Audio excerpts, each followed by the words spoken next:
ribut, iki lho enak lho.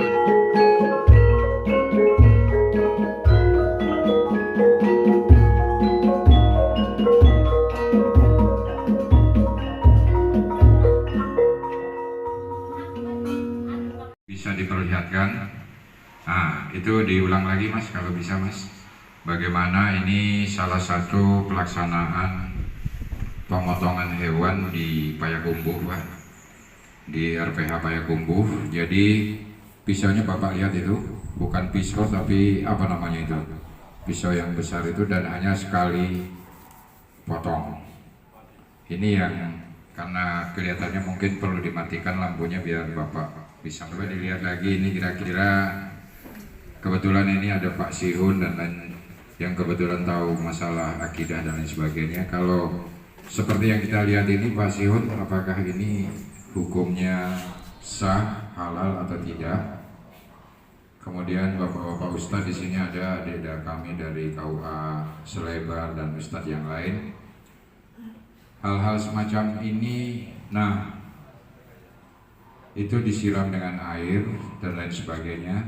Ini menurut fatwa MUI ini tidak diperkenankan dan cara ini sudah tidak layak untuk dilaksanakan, apalagi untuk penyembelihan hewan kurban. Perlu kami sampaikan kepada Bapak Ibu sekalian bahwa sebelum pelaksanaan penyembelihan itu ada beberapa persyaratan, diantaranya pemeriksaan kesehatan, kemudian kesejahteraan hewan dan lain sebagainya.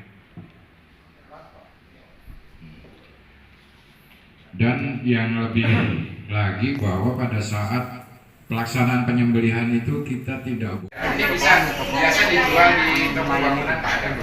Ya. Bapak jangan minta yang plastik aja. Ada yang dari itu sabun Pak. Ada yang dari sabun, kemudian ada yang dari kain. Ini kalau sabun itu masih keras Pak, kita pegang.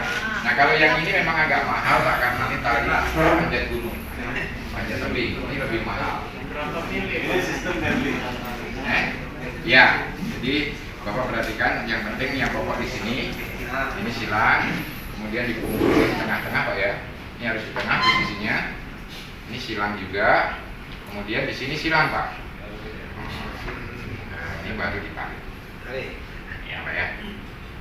Dari sisi sebenarnya dari sisi tenaga sapi itu sebenarnya di sini kan apa dia geli sehingga dia turun. jadi ini dengan adanya ini Pak. Kan?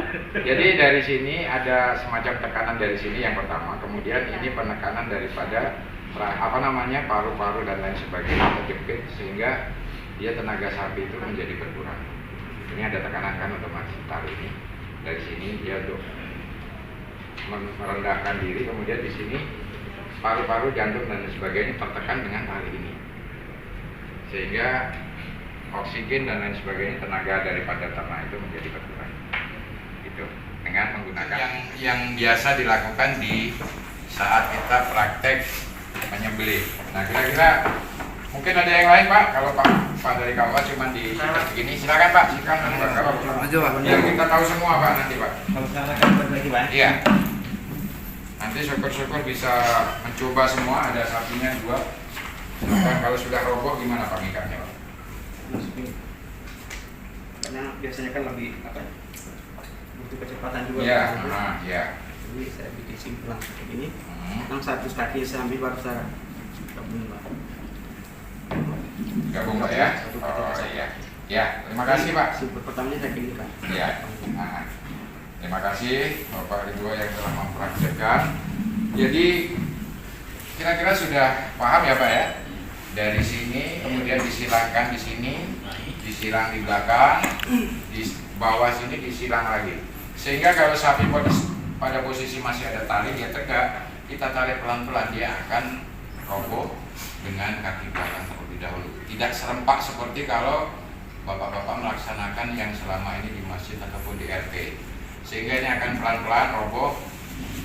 Nah baru itu kita tadi hidungnya tetap jadi tetap Pak ya, sapi misalnya yang mau dirobohkan di mana Bapak ikan dulu di tempat yang kita sediakan, baru kita pasang ini. Dan masang ini untuk sapi-sapi yang besar ini lebih mudah Pak. Tapi kalau sapi Bali yang Bapak pesan dari Seluma, dari utara, ini karena dia liar, kadang-kadang mohon maaf kita sendiri belum biasa untuk dekat sapi, sehingga masang tali pun mungkin sudah takut, sehingga dekat sapi untuk masang ini sapinya bergerak kita sudah melompat. Ada juga cukup umurnya kurang lebih 2 tahun. Jadi kalaupun misalnya kurang, tinggal melihat daripada perubahan daripada giginya. Kemudian yang perlu Bapak Ibu sekalian untuk memeriksa yaitu pada saat sapi datang itu jangan dilihat atau percaya aja dengan yang menjual. Terus terang bahwa selama ini surat kesehatan hewan yang diberikan oleh pedagang sapi kami sangat meragukan, Pak. Dan ini perlu kami sampaikan ke Pak Sarkawi dan juga Bu Heni sebagai yang berkecimpung di kesehatan hewan di dinas kota maupun provinsi, karena setelah itu petugas tidak melihat kondisi sapi, Pak. Jadi yang pemilik sapi datang ke petugas, Pak saya minta surat 10 dibuatkan jenisnya ini, tapi tanpa ada pemeriksaan. Sedangkan yang namanya pedagang, mohon maaf, tentu tidak akan mau dia rugi. Kalaupun sakit sedikit-sedikit mungkin dia pasti membohongi daripada petugas. Sehingga ini sangat membahayakan dan mohon kiranya pihak dinas maupun petugas itu bisa nanti berkoordinasi dengan para panitia kurban yang ada di masjid-masjid. Lanjut, Mas. Nah ini nanti pemeriksaan kesehatan ini yang bisa melaksanakan itu dokter hewan dan petugas, Pak ya. Kalau petugas-petugas dari dinas peternakan maupun kalau